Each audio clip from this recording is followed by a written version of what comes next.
My name is Alina Khan. I'm 31 years old, and last week I kicked my entire family out of the house I built with my own two hands. If that shocks you, just wait. In my family, boundaries are considered disrespectful, independence is treated like rebellion, and success, especially for someone like me, is something to be rebranded as family fortune. I was raised being told that everything I did should be for us, but us never included me when I needed them. I worked night shifts, lived on instant noodles, and stayed in while everyone else flew business class to weddings and vacations. And when I finally made it, when I put my name on the deed of my own home, they walked in like they owned it. But before I tell you how that happened, and how I got even, drop a comment and subscribe. This is my story. I came home exhausted, still in scrubs after a 12-hour shift, dreaming of nothing more than hot tea and silence. But as I stepped inside, silence was the first thing missing. My sister Sana stood in the foyer, holding a key I never gave her. Perfect timing, she said cheerfully, as if she lived here. Can you help me move some of these boxes? I blinked. Boxes? Behind her, movers carried in floral arrangements, folding chairs, and a massive white rug. In the kitchen, my mother was writing on a clipboard. Alina, we need you to clear out your bedroom by Friday, she said without looking up. Sana's Mendy outfits need to be steamed and laid out, and her in-laws will visit this weekend. I stood frozen. Wait. What's going on? My mother looked up, finally registering my confusion. Oh, we decided it's easiest to host the wedding events here, she said, matter-of-factly. It's the biggest house in the family. My house. Bought with my salary. Built from years of skipped vacations and overnights at the hospital, and where am I supposed to stay? I asked. Well, Sana said, not meeting my eye, maybe you could stay at Rabia Khalas? Just until the wedding's over. My stomach turned. They had decided everything without me. My house wasn't mine anymore, it was just convenient, they say some families are warm and nurturing, a place you return to for support. Mine was more like a boardroom where your worth was measured by results. My older brother, Imran, was the model Morgan child, business degree at 22, married by 25, father at 27, and regional director by 30. Every achievement was met with thunderous applause. My mother would beam as if she'd earned the promotion herself. I remember overhearing her once on the phone, saying, Imran is everything I prayed for, driven, respectable, stable. I was in the next room, painting barefoot on the balcony. She didn't know I heard, growing up, our house had unspoken rankings. Imran, then everyone else. I wasn't rebellious, just different. I liked color where they wanted gray. While Imran played financial simulation games and wrote essays on macroeconomics, I was outside with a sketchbook, drawing the neighborhood aunties and their chaotic flower beds.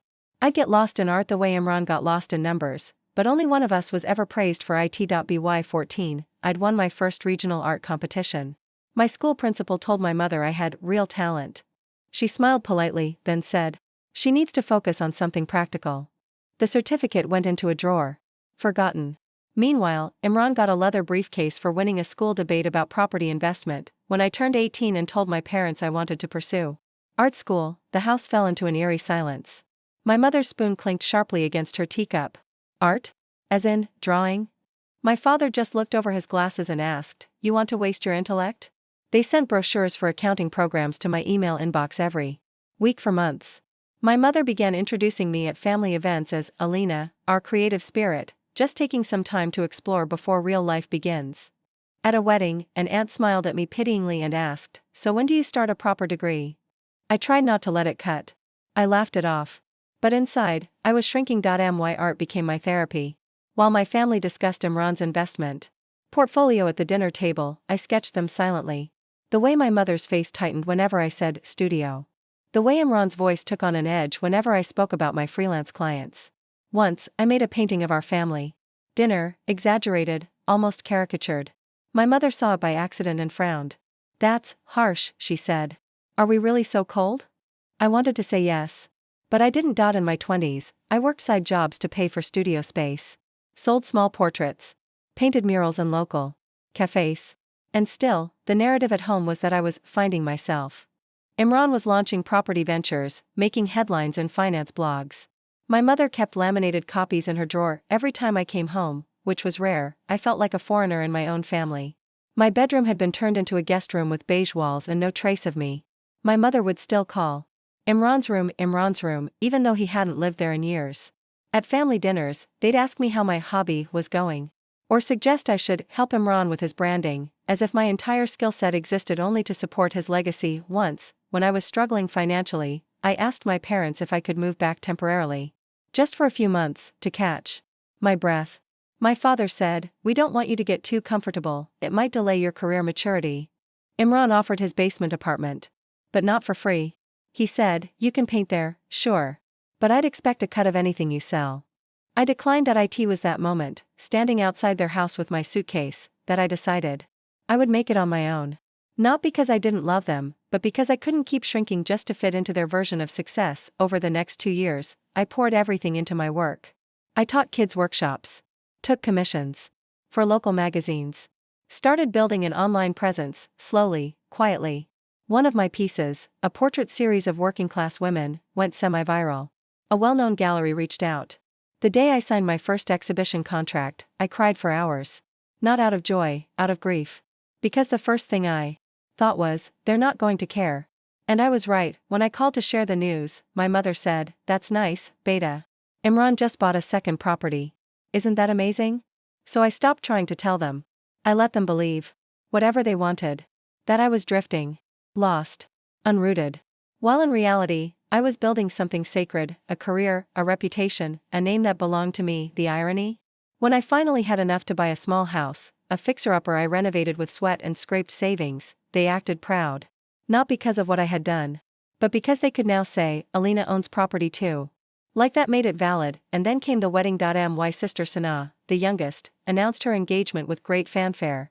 The family decided that my house, being centrally located and tastefully decorated, would be perfect for the Mendi, Dolki, and bridal prep. I wasn't asked. I was told. The group chat was full of logistics: who would sleep where, what kind of lighting I had, whether I could move my art to make room for decorations. My objections were met with guilt trips. "Come on, Alina," my mother said. "It's just for a few days.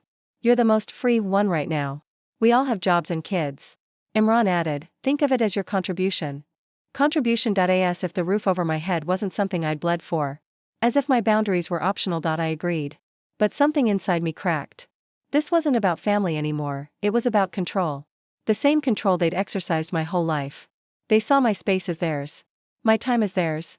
My success as a fluke. So when I stood in my own living room days later, and saw Sana barking orders at a decorator, my mother taping seating charts to my kitchen cabinets, and Imran adjusting fairy lights over my fireplace like he owned the place, I realized something: they weren't going to stop unless I made them, not with words.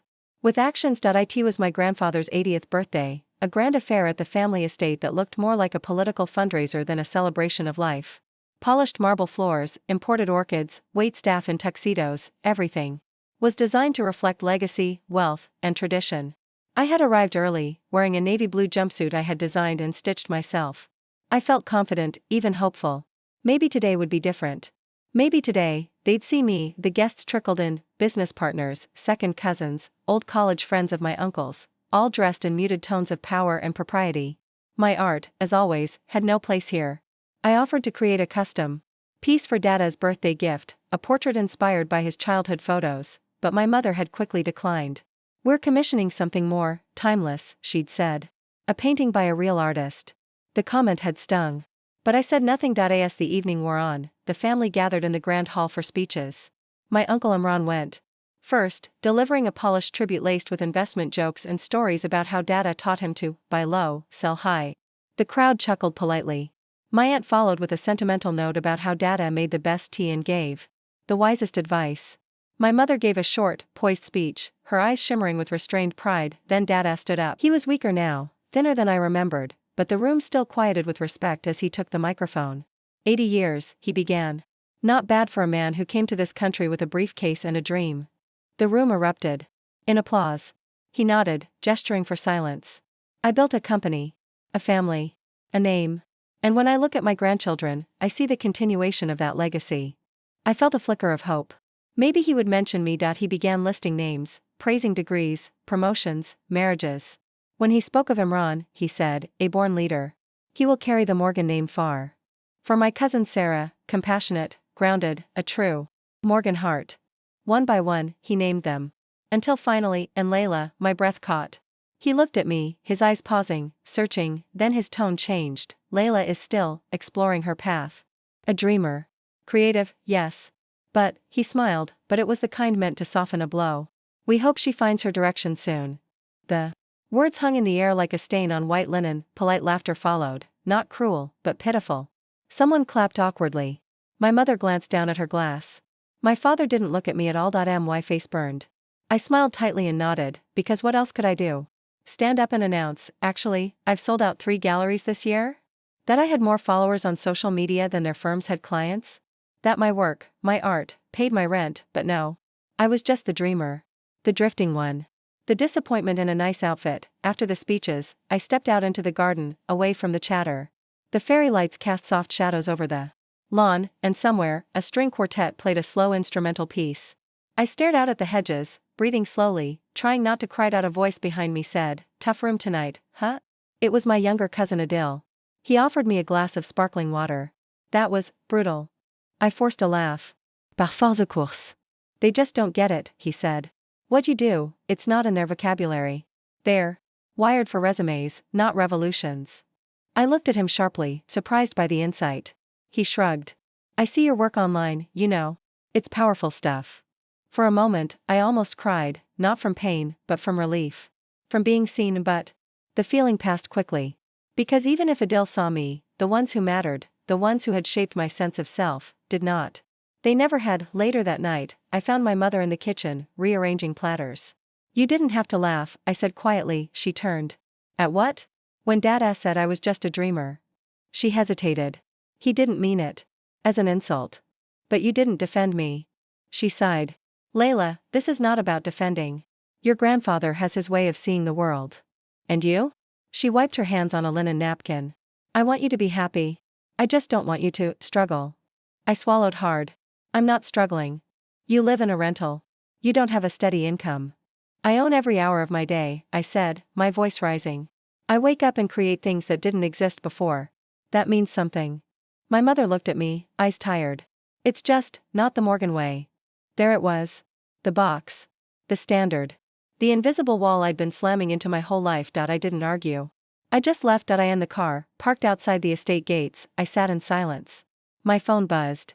A message from a gallery in Berlin. We'd love to feature your Daughters of Dust series. When can we talk?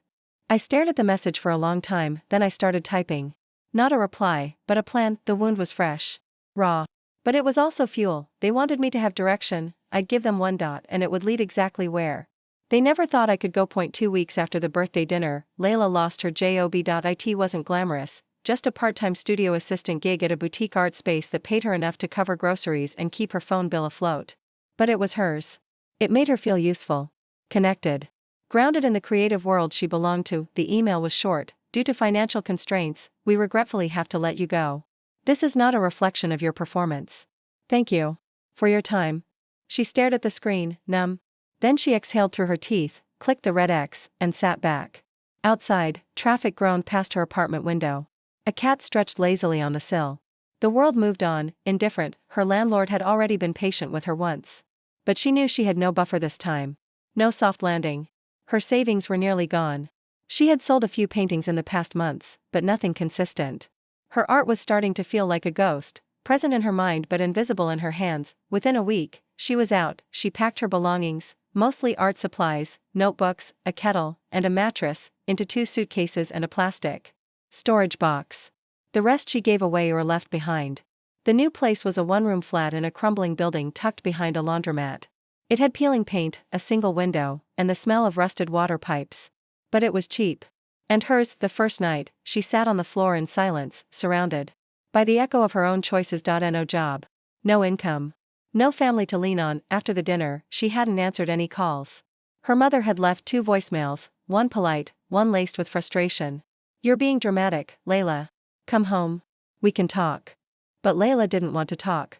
She was done explaining herself to people who had already decided who she was, or who she was not. She blocked them all. No mother. No dada. No golden boy. Brother or dismissive aunt. The line between them had been fraying for years. She simply cut it the rest of the way. The silence was sharp at first. But after a few days, it softened. It wrapped around her like a weighted blanket. Heavy, yes. But calming. Honest. She lay on the mattress under a bare bulb, staring at the ceiling. This was rock bottom. No job. No home. No support, only herself, only her art. She sat up, then she stood, she pulled out her sketchbook, the one she hadn't opened since the dinner, and set it on the small table. Her fingers hovered over the cover for a second, like she was touching a wound. Then she opened it, page after blank page stared up at her, and then, she started with a line. Then another. A swirl. A jawline. A shoulder curved forward in defiance. A girl. Eyes closed. Head tilted up. Hair wild. No jewelry. No name, just power. She drew another. This time, a woman crouched in a factory, welding something under moonlight. Her hands were strong. Her arms had smudges of charcoal, and then another, a veiled woman seated on a throne of cracked marble, one hand clutching a paintbrush like a scepter, the other holding a mirror. The reflection showed fire. She didn't stop drawing for hours. It poured out of her like a storm. Fury, humiliation, hunger, grief, determination, all of it found its way into strokes, lines, shapes, shades. She sketched until her wrist ached and her eyes blurred. When she looked at the pages, she saw something she hadn't seen in weeks. Herself, not the version her family refused to see, not the weak girl they pitted, not the dreamer with no direction. She saw a fighter. A visionary. A woman burning with clarity. A whisper sparked in her chest. What if these weren't just sketches? What if this was the beginning of something bigger? She flipped to a clean page and wrote the words at the top, Layla, the brand, underneath. She began mapping out ideas, messy, raw, but electric. A wearable art line. Clothing that tells stories. Each piece connected to the portraits she drew. Real stories of real women. Misfits. Underdogs. Survivors. The brand would be more than fashion, it would be resistance. It would say, we are not invisible. It would be the armor she never had growing up. She scribbled in the margins, street couture meets inner fire. Designed by the dismissed. Worn by the undefeated. Every piece tells a truth they told us to silence. She was buzzing. Her pulse racing. She didn't have investors, she didn't have connections, she didn't have anything that traditionally spelled success. But what she did have was fire. Talent. Purpose. And absolutely nothing left to lose. She stared out the window. It had started to rain, thin lines running down the glass like tears. But she wasn't crying, she hadn't felt this alive in months. Later that night, as she sat cross-legged on the mattress surrounded by paper, pencil shavings, and half-burnt incense, she made a promise. To herself. To the girl who had been told she was too sensitive. To the teenager whose sketches were called a phase. To the woman who had just been erased at her own grandfather's birthday dinner. You're not small. You're not lost. You're just not theirs anymore. The morning after her creative storm, Layla woke up different, not transformed, not yet, but centered. Still. Like something heavy had finally settled into place inside her. She brewed instant coffee in her tiny flat, flipped open her sketchbook, and stared at the night's work. Pages and pages of fierce, unflinching women, fighters, architects, dancers, welders, mothers. Not broken. Not meek. Bold. Complex. And one word kept circling in her mind, unseen. Layla had always felt invisible in her family, the background noise to her brother's accolades, the soft afterthought to her mother's expectations.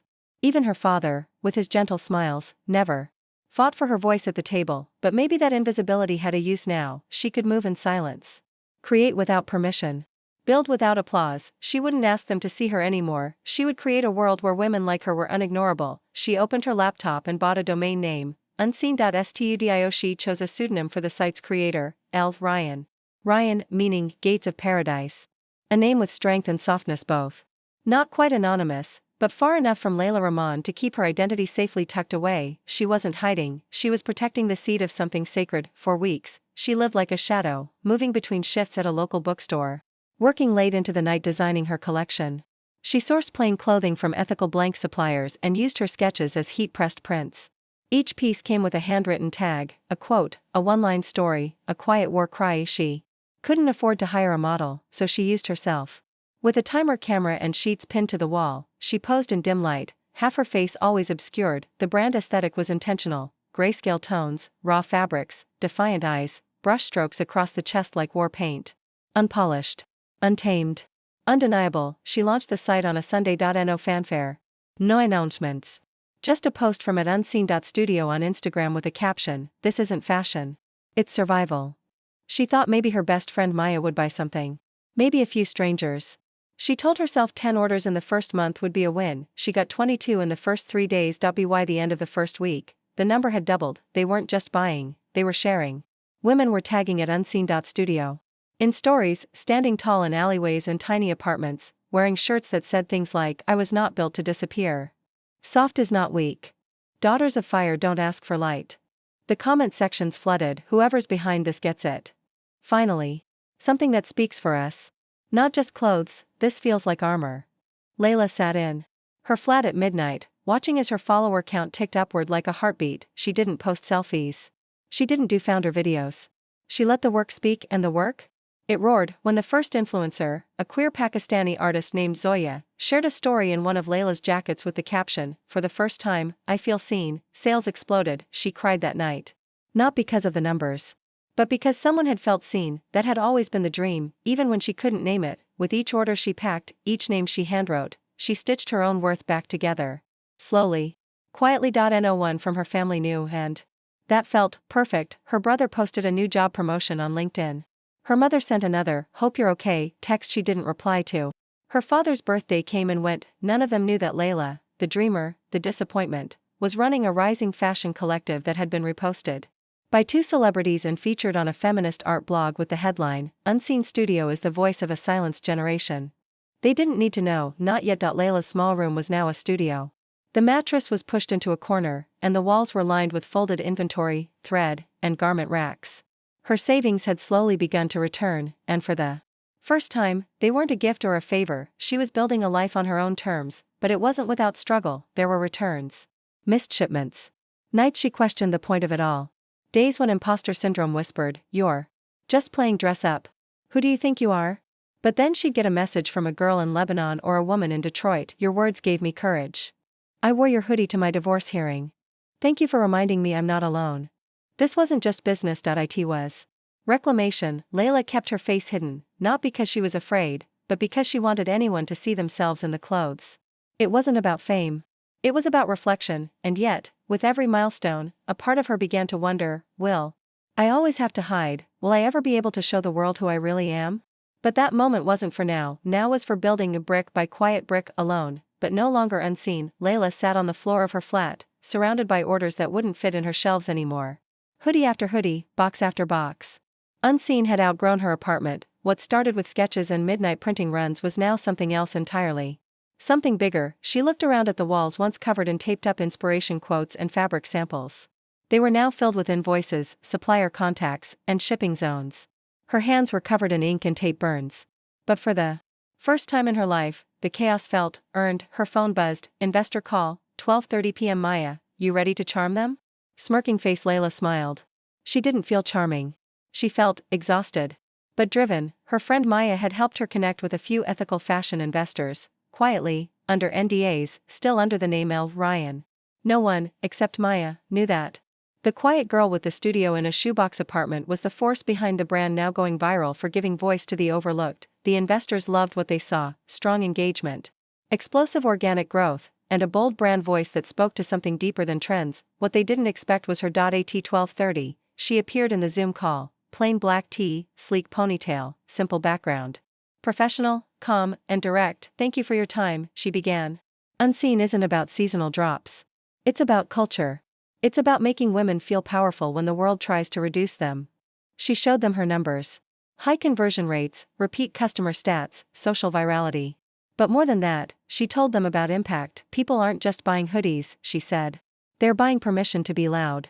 They're buying the right to be angry, joyful, complicated. We're not selling fabric. We're selling a feeling, and that's hard to replicate. By the end of the call, 2 investors offered seed rounds. A week later, Layla signed her first funding deal, enough to lease a small studio space, upgrade her equipment, and finally, stop handpacking every order herself. Still, she kept her name hidden. All contracts were under L. Ryan. Her image never appeared online. No family ties. No clues, not because she was afraid of failing anymore, but because success, built in silence, had become its own kind of power. At the next family gathering, her cousin Zane's engagement party, Layla arrived in a modest dress, no makeup, her curls loosely tied back. Her mother greeted her with the usual once-over. "You look tired," she said, almost with concern. "Are you still doing that art thing?" "It's keeping me busy," Layla replied with a small smile. Her older brother, Rami, gave her a pat on the shoulder as he passed. "You ever think about getting serious, Layla? Dad's accountant has an opening." She didn't flinch. She didn't explain that while they were discussing job openings, she was finalizing a distribution deal that would place her designs in select ethical boutiques in New York and London. That she'd just hired her 5th team member.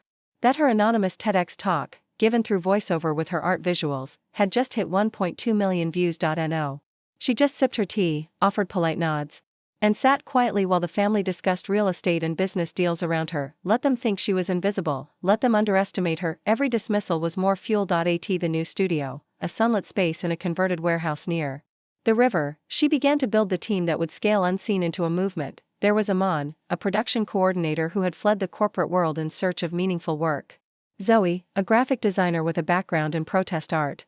Tariq, a digital strategist whose own immigrant family had never believed in creative careers. Together, they weren't just building a brand, they were building a belief system. Layla gave each new hire a card on their first day. It read, "You are not here to fit in. You are here to break what doesn't work." Ryan sales tripled in 6 months, when a high-profile actress wore an unseen jacket on a talk show and quoted the tagline, "Not built to disappear." The team celebrated with cheap champagne and pizza on the studio floor, and still, her family remained unaware. Her mother occasionally sent job listings. Her brother tagged her in self-help productivity reels. Her father occasionally asked if she needed a loan, and Layla? She kept smiling politely, but inside, she was building an empire brick by brick, not in rebellion, but in sovereignty. It wasn't about proving them wrong anymore. It was about proving herself right. The sky was gray the day of the will reading, as if even the weather understood the weight of the occasion.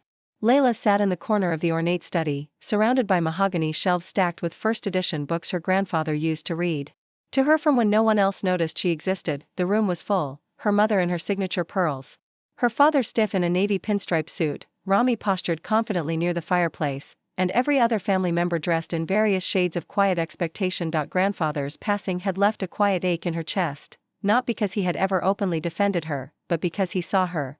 In small glances, in faint smiles, in the way he once whispered, "You're not like the rest of us. That's not a weakness." The lawyer, Mr. Shah, the family's estate attorney for 2 decades, stood at the head of the long table with a brown envelope in hand. When he cleared his throat, the room instantly quieted. "My name is Yusuf Shah. As you all know, I was appointed by the late Mr. Ibrahim Karim to execute his will. He left very specific instructions." Everyone leaned forward, some subtly, some eagerly. Shah began with the formalities. To his wife, his beloved garden. To his 3 children, his properties divided equally. Small charitable donations. A few surprise gifts. Layla half listened. Her name hadn't come up, and she didn't expect it to. Grandfather had always played neutral in family politics, but then, now, regarding the allocation of Mr. Karim's business assets, specifically, his private shares and investment holdings, he left a letter to be read aloud. Shah pulled out a handwritten page and adjusted his glasses. "If you are hearing this, I have already left this world, hopefully peacefully and with my favorite song playing in the background. I've built many things in my lifetime, businesses, buildings, legacies. But none have made me prouder than seeing something new emerge from the ashes of tradition." Confused glances darted across the room. "Years ago, I made a private investment. A silent one. In a startup that reminded me of what it feels like to build something that matters. I kept it quiet, not because I was ashamed, but because I wanted the founder to rise without my name, without shortcuts, and without the suffocation of our family name." Layla froze. Her hands clenched the edges of her coat. She could feel every heartbeat in her throat. Shah continued, "Today, I bequeath all my remaining private equity holdings, including 15% of my estate's liquid assets and voting shares in Karim Ventures, to the founder of that company, a woman I believe represents the future of our family. Not because she followed the rules, but because she had the courage to break them." A beat of silence, then Shah looked directly at her. "Layla Karim. You could have heard a pin drop." "What?" Rami snapped, half standing. "That's not possible," her mother gasped, clutching her scarf. She's just." Layla didn't speak. Her face was calm, but her insides churned like a storm. "She is the founder," Shah confirmed. "Your father made the investment under NDA, under the alias L. Ryan. I have the documentation here." He pulled out a folder and laid it flat. For all to see, unseen as Layla Karim's creation. Mouths opened. Eyes darted. The silence was jagged, awkward. Her uncle shook his head in disbelief. "This is insane. She's been hiding. Building," Layla corrected quietly. Rami laughed bitterly. "So that's where you've been, playing CEO in secret while the rest of us were trying to carry the family name." "I wasn't trying to carry the name," she replied. "I was trying to carry myself." Something none of you ever taught me how to do. Her mother blinked at her, lips parted in stunned silence. You were always so lost. So unprepared. No, Layla said, standing slowly. You just never asked the right questions. You judged the cover and never read the story. This is ridiculous, Rami spat. Dad would have never. He did, Shah said firmly. The shares are legally transferred. This is not up for debate. Rami's jaw tightened. Her mother looked near tears. Layla held her ground. I never wanted what you all wanted for me, she said evenly. I tried to fit in. I tried to make you proud. But every time I mentioned art or technology or me, you shut it down.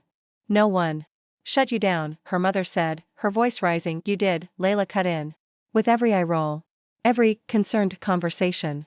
Every time you told people I was still finding myself when I was out there building something you couldn't even imagine. Shah cleared his throat once more. The late Mr. Karim also requested that this message be read in full. He unfolded a second note. To Layla, you once asked me if dreams were worth chasing when no one else believes in them. I didn't answer you then. But I'm answering now. Yes, they are. Especially when they scare people. Especially when they make the world uncomfortable. I watched you in silence, not because I didn't care, but because I didn't want to stop your momentum. The others would have drowned you in their expectations. I wanted to see you rise. And you did. Tears prickled at Layla's eyes, but she held her chin high. The room was still in shock. Her aunt looked ready to faint. Her cousin whispered too.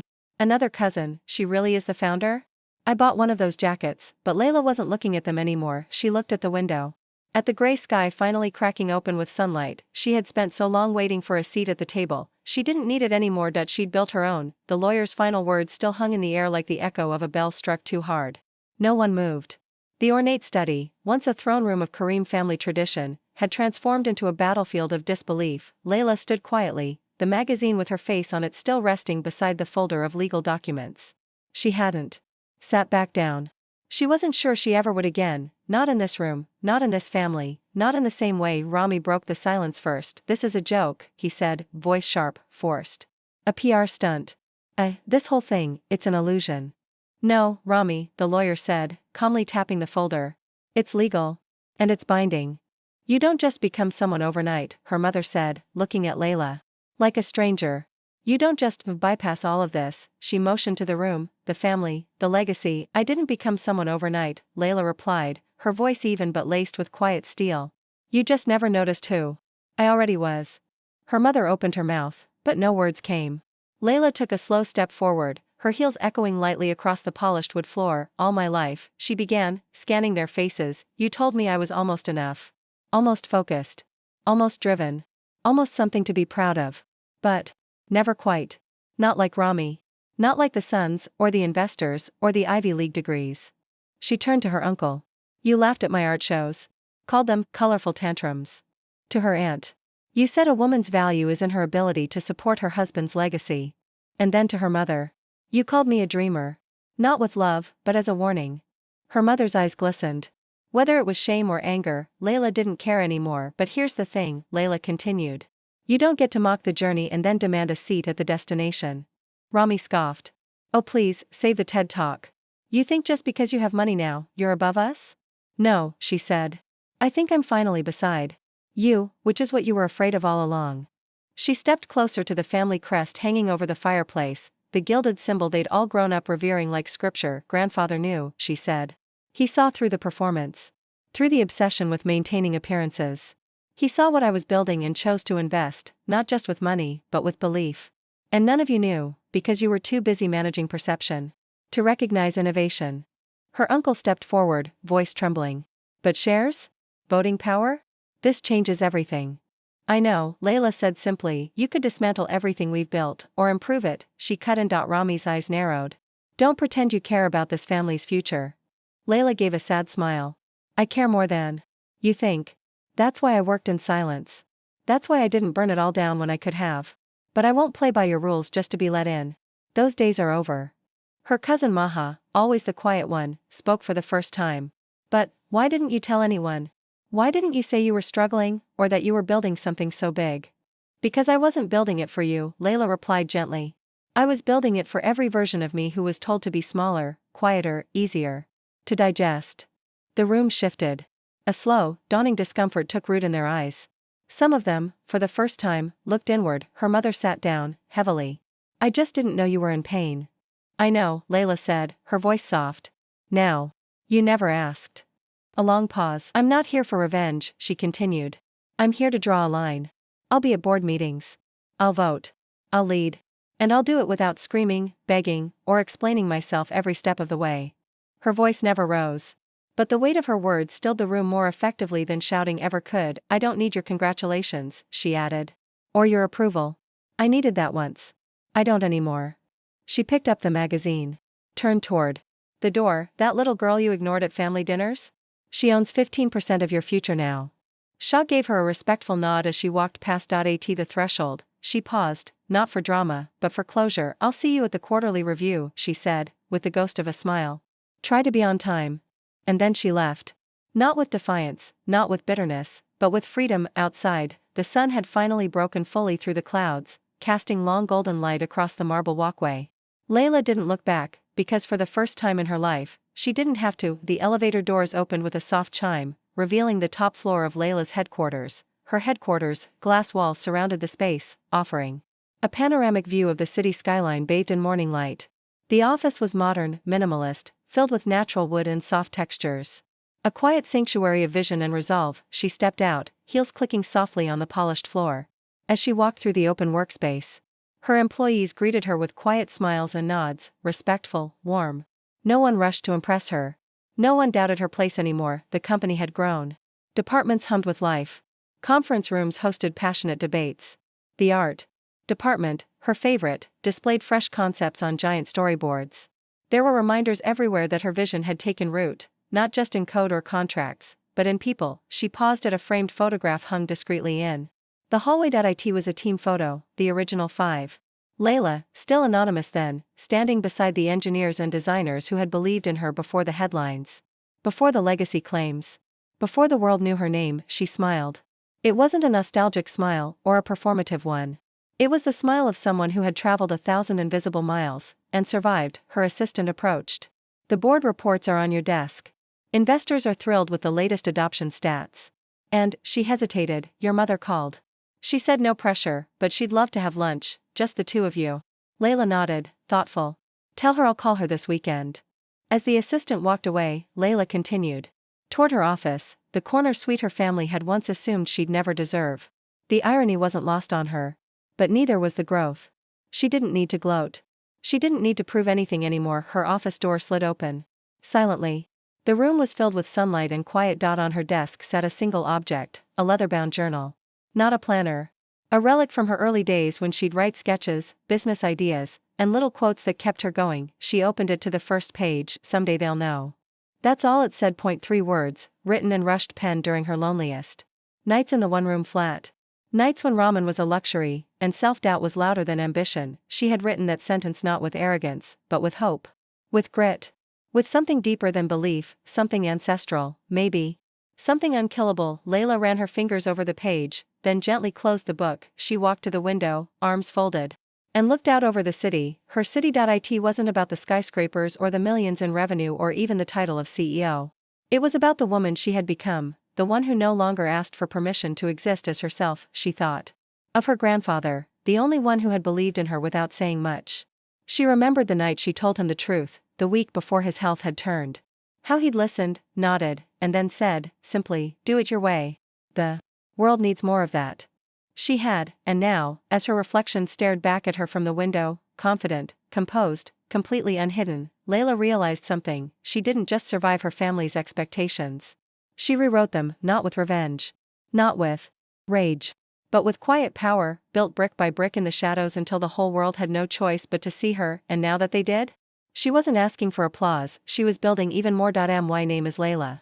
I'm 29 now, and if you've listened this far, you probably already know the kind of silence I once lived in. The weight of being overlooked. The sting of being laughed at. The ache of showing up to a table where no one expects anything from you, except failure. So if you've ever been made to feel small, if you've ever been called too sensitive, too unrealistic, too much, let me say this clearly, you are not the problem. The problem is the world that fears what it doesn't understand. The problem is families that measure worth by legacy, not heart. The problem is systems that reward loud mediocrity but punish quiet brilliance. I used to think I had to prove something to them.